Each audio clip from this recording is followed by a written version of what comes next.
Question में Reynold number की बात करी गई है। अमूमन इसकी बात क्लासरूम स्टडी में बहुत कम ही करी जाती है और जो करी जाती है वहाँ से ये पूछा नहीं है, प्रश्न कुछ आगे की ही बात कर ली है। Let me explain. Reynold number की बात अगर करें तो जो पहले नंबर पे फॉर्मूला आता है वो होता है प्रेशर डिवाइड बाय प्रेशर। दो प्रकार के प्रेशर हैं, उनका ही रेशियो होता है रेनॉल्ड नंबर।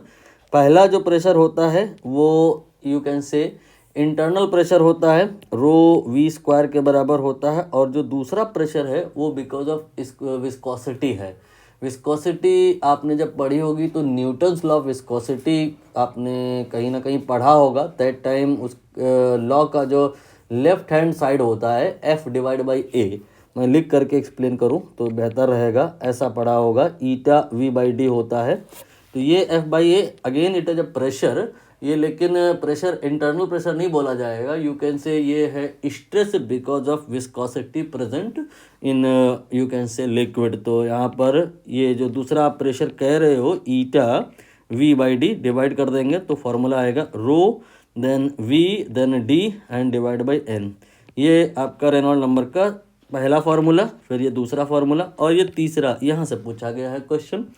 अब हम यहाँ पे पहले सिंबल के मीनिंग क्लियर कर दें तो रो तो डेंसिटी है और वी जिस स्पीड पर वाटर फ्लो कर रहा है और D diameter of the tube है और ये जो एन है या ईटा ये है विस्कोसिटी। डायमीटर को रेडियस में चेंज करा जा सकता है इजीली, ये 2r हो जाएगा तो 2 then rho then we then small r divided by ईटा।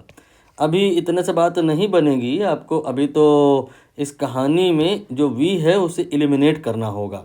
दरअसल यहाँ पर आप देख लो कहीं भी v की प्रेजेंस नहीं है तो हम v को एलिमिनेट करने के लिए q मान लेंगे कि गिवन है। देख लीजिए q वाकई में गिवन है। q क्या है? फ्लो रेट है, वॉल्यूम इन यूनिट टाइम जो फ्लो हो रहा है, और ये होता है आपका a इंटू वी।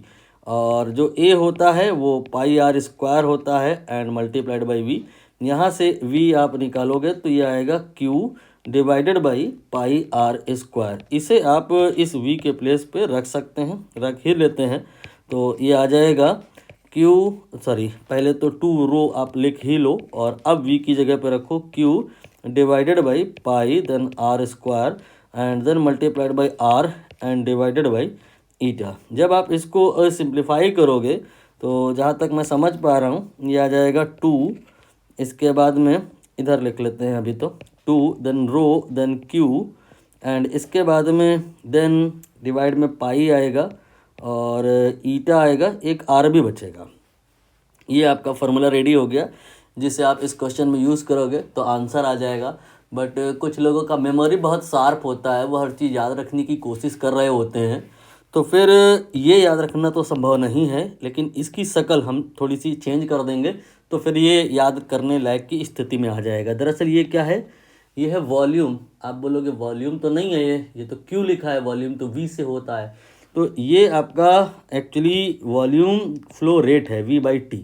यहाँ पर वॉल्यूम जो अगर t टाइम में फ्लो हुआ है या dv dt टाइम में फ्लो हुआ है तो dv बाई dt जो है वही q के बराबर होगा। और अब वॉल्यूम में अगर डेंसिटी मल्टीप्लाई कर दें तो ये आ जाएगा m बाई टी। इसे हम m ही लिखे ले रहे हैं, बस आप याद रखना इस m का मतलब यहाँ पे मास नहीं है, मास का फ्लो रेट है। तो ये आपका न्यूमरेटर में आ जाएगा m और इसके बाद में यहाँ पर एक 2 का फैक्टर ना मिस करिए, इसे भी लिख लीजिए। और डिवाइड में आ जाएगा पाई देन ईटा देन आर। ये आपने रेनॉल्ड नंबर के एक और फार्मूले को प्रिपेयर किया है, इसे हम यहाँ पर लेके आते हैं और इसको कुछ लोग याद रखने की कोशिश करते हैं लेकिन याद कर नहीं पाते हैं, तो मैं उसमें आपकी हेल्प करता हूँ। आप क्या कर सकते हैं, इस इक्वेशन में 6 जो है ना ऊपर नीचे मल्टीप्लाई कर दो तो ये आपका 12 हो जाएगा और v से भी ऊपर नीचे मल्टीप्लाई कर दो तो फिर आपका ये जो फार्मूला है इसके जैसा हो जाएगा। ठीक है, अब इसके जैसा होने से क्या लाभ हो जाएगा? क्या आसानी से याद किया जा सकता है? जी हाँ, ये फार्मूला आसानी से याद किया सकता है। दरअसल ये आपका फोर्स का फोर्स से रेशियो हो गया है। ये जो आपका है ना फोर्स, ये आपने बहुत बार सुना होगा, स्टोक्स लॉ पढ़ा होगा। दैट टाइम आपको ये बताया गया होगा कि 6 पाई ईटा आर वी होता है और ये 12 mv, आप बोलोगे m इंटू वी सर ये फोर्स थोड़ा ना है, ये मोमेंटम है। तो मैं आपको बोल चुका ना कि m मास नहीं है, ये मास डिवाइड बाई टाइम है। तो देखने में ये mv लग रहा है बट एक्चुअली ये mv अपॉन t है। मोमेंटम इन यूनिट टाइम ये फोर्स होता है। अब आप इस फॉर्मूले को आसानी से याद कर ले जाओगे। और अब रही बात इस क्वेश्चन के आंसर की, ये तो मैंने कंप्लीट थ्योरी आपको एक्सप्लेन कर दी regarding you can say Reynold number. Complete theory नहीं है, मैथमेटिकल यहाँ पर जो कहानी है रिगार्डिंग रेनॉल्ड नंबर वो मैंने बताया। थ्योरी तो मैं दूसरे वीडियो में बताया था जिसमें कहा था कि रेनॉल्ड नंबर का फॉर्मूला ये ही क्यों होता है। आपको एक्सपेरिमेंटल एनालिसिस की हेल्प से समझाया था मैंने, थ्योरेटिकली समझाया था मैंने। और फिर ये भी आपको मैंने क्लियर किया था कि रेनॉल्ड नंबर कम होना चाहिए या ज़्यादा होना चाहिए, कितना कम होना चाहिए तो ये लेमिनार फ्लो होगा। एंड दैट टाइम फिर ये भी आपको मैंने बताया था कि अगर ये नदियाँ जो हैं आप यहाँ पर अगर खून की बहा दो तो क्या हो जाएगा। जो खून होता है, जो ब्लड होता है, उसकी विस्कोसिटी ज़्यादा होती है और जो ये फैक्टर बढ़ जाएगा तो रेनॉल्ड नंबर कम हो जाएगा। तो पानी की जगह खून की नदियाँ अगर बहाएंगे तो वहाँ पर कभी टर्बुलेंस नहीं आएगा, flow will always be laminar. ये सब अब कहानी दोबारा मैं क्या बताऊं, हालांकि आधी उदी तो बता ही दिया हूं। आपने अगर सारे वीडियो देखे होंगे तो समझ लिया होगा वहाँ पे ऑलरेडी। अब हम यहाँ पर बस आंसर की तरफ आएंगे किसी तरह से। 2 ये लिखा मैंने और m ये तो मास है और ये आपका 100, आप बोलोगे लीटर दिया है सर, ये लीटर मास तो नहीं होता है। बात हो रही है वाटर की, तो वाटर में 1 लीटर 1 kg के बराबर होता है। तो यहाँ पर आप जहाँ लिख रहे हो 100 लीटर पर मिनट, आप कह सकते हो कि ये 100 kg है 1 मिनट में, यानी कि 60 सेकंड में। तो आप यहाँ पर इस m की जगह पे जहाँ मास डिवाइड बाई टाइम है रख सकते हो 100 डिवाइड बाई 60 सेकंड में करना होगा। सब कुछ SI सिस्टम की तरफ ले जा रहे हैं हम। ये आपका 2 और m पुट हुआ। नाउ पाई की वैल्यू हम रख लें। पाई की वैल्यू एक मैं ट्रिक बता दूं कैलकुलेशन को आसान बनाने के लिए। ठीक है कि कोई लोग कहेगा 3.14 लो, कोई लोग कहेगा कि 22/7 लो, लेकिन मैं कहूँगा 25/8 ले लो, ज़्यादा अच्छा रहेगा।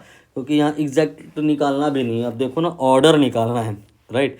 तो 25/8 से ऑर्डर भी निकलेगा और लगभग अप्रॉक्सीमेट न्यूमेरिकल वैल्यू भी सही निकलेगी।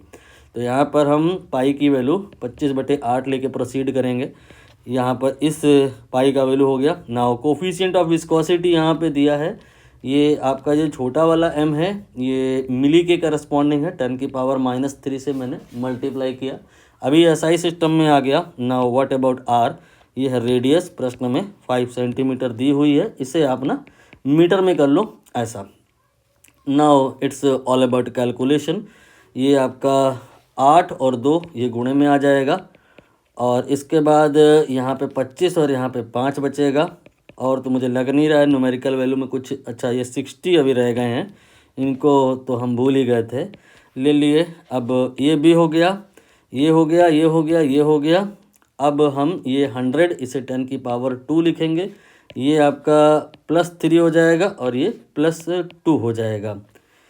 शायद गलत तो कहीं कुछ किया नहीं है मैंने, तो फिर आंसर आना चाहिए। ये आपका जो 0 है ना, इसको हटा दो यहाँ से और इसको फिर 1 कर दो, तो ये आपका हो गया 3 2 5 1 6।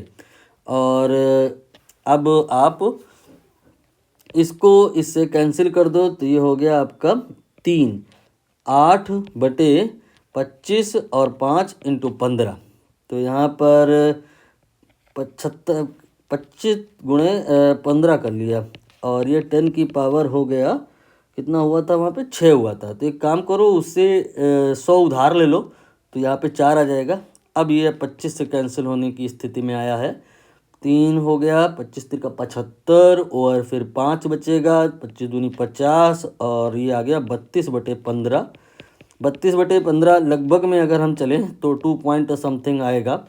और ये जो है 5 से चूँकि लेस है तो ऑर्डर ऑफ मैग्नीट्यूड निकालते वक्त, तो अगर 5 से लेस फिगर है तो फिर हम वहाँ पे 1 एज्यूम कर लेते हैं। तो ये हो गया 1 × 10⁻⁴। तो रेनॉल्ड नंबर यहाँ पे 10⁻⁴ के बराबर आ गया है। बी ऑप्शन करेक्ट है, जो कि 1000 से ज़्यादा है। और रेनॉल्ड नंबर की थ्योरेटिकल आपने कहानी जिस वीडियो में देखी होगी वहाँ से कनेक्ट करिए तो समझ आया होगा कि अगर RE 1000 से ज़्यादा हो तो ये बता रहा होता है कि फ्लो यहाँ पे स्ट्रीम लाइन होगा या नहीं होगा। ये फ्लो स्ट्रीम लाइन नहीं होगा।